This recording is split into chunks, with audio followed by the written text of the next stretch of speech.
अब श्री रामचरितमानस बालकांड 18वें दोहे के पश्चात चलते हैं। गोस्वामी जी कहते हैं, बंदौ नाम राम रघुबर को, हेतु कृषानु भानु हिम कर को। बंदौ नाम राम रघुबर को। रघुवंश में श्रेष्ठ रघुनाथ भगवान राम के राम नाम की मैं वंदना करता हूँ। गोस्वामी जी कहते हैं कि रकुल में श्रेष्ठ भगवान के राम नाम की मैं वंदना करता हूँ। बंदौ नाम राम रघुबर को। अब यह राम नाम है क्या? हेतु कृषानु भानु हिमकर को। कृषानु माने अग्नि, भानु माने सूर्य, हिमकर माने चंद्रमा।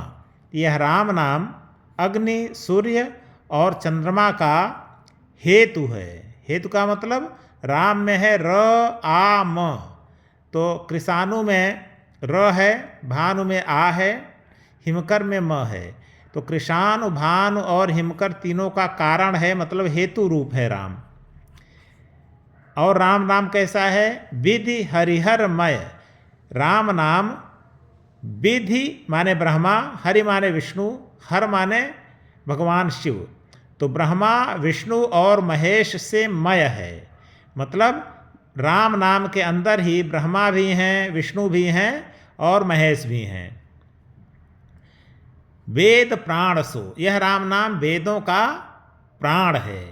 जैसे प्राण निकल जाए तो कोई निर्जीव हो जाता है, तो राम नाम वेदों का प्राण है।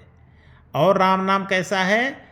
अगुण अनुपम गुण निधान सो। अगुण है, गुण रहित है।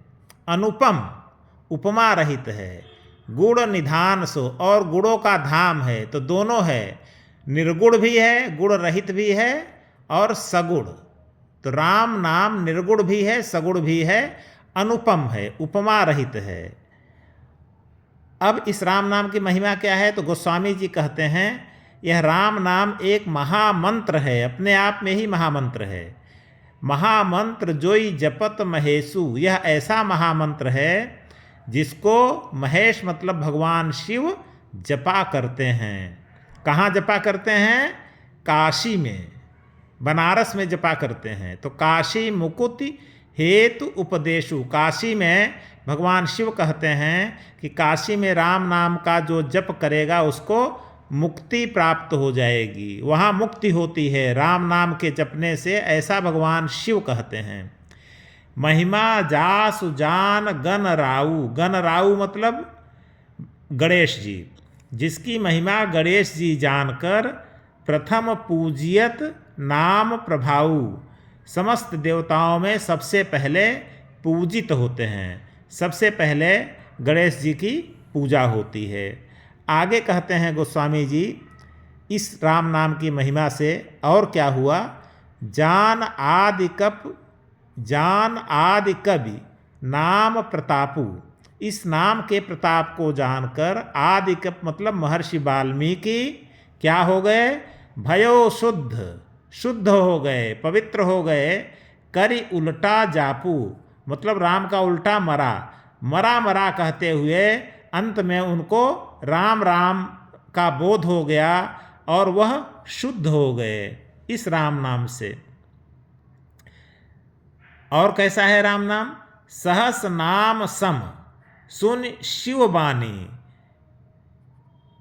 पार्वती जी ने भगवान शिव के मुख से यह सुना कि भगवान शिव ने पार्वती जी से कहा कि अकेले राम का एक नाम सहस नाम, सहस्रों नाम के बराबर है।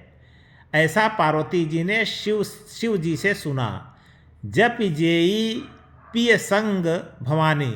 और यह सुनकर भवानी मतलब पार्वती जी भगवान शिव के साथ राम नाम का जप करने लगी, या राम नाम का जप करती हैं।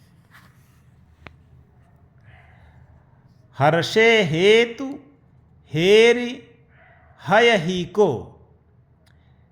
हर भगवान शिव अब पार्वती जी के मन में राम नाम के प्रति इतना प्रेम, इतना लगाव देखकर भगवान शिव मन में हर्षित हो गए और कियभूषण अपना आभूषण बना लिए। किसको बना लिए? तीयभूषण, तीयों में भूषण, जो यानी स्त्रियों में जो विभूषण हैं, मतलब पतिव्रता स्त्रियों की जो सिरमौर हैं पार्वती जी, ऐसी पार्वती जी को अपना आभूषण मतलब अपनी अर्धांगिनी बना लिए।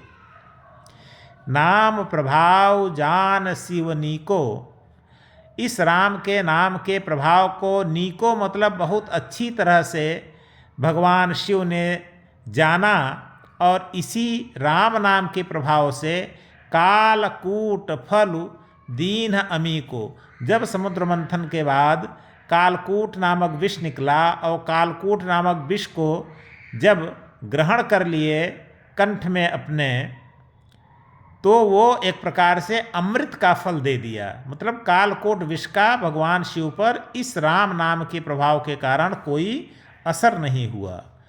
दोहा 19वां दोहा में कहते हैं गोस्वामी जी, वर्षा बरखा ऋतु रघुपति भगति, भगवान राम की जो भक्ति है वो वर्षा ऋतु के समान है। तुलसी साल सुदा, साल माने धान जिससे चावल उत्पन्न होता है। सुदास, भगवान राम के जो सुदास हैं, भक्तगण हैं, सेवकगण हैं, वे धान के समान हैं। राम नाम बर बरन जुग, बर माने अच्छा, वरण मतलब वर्ण, राम नाम के दो वर्ण र और म, जुग माने दोनों, राम नाम के दोनों सुंदर वर्ण। ये कैसे हैं?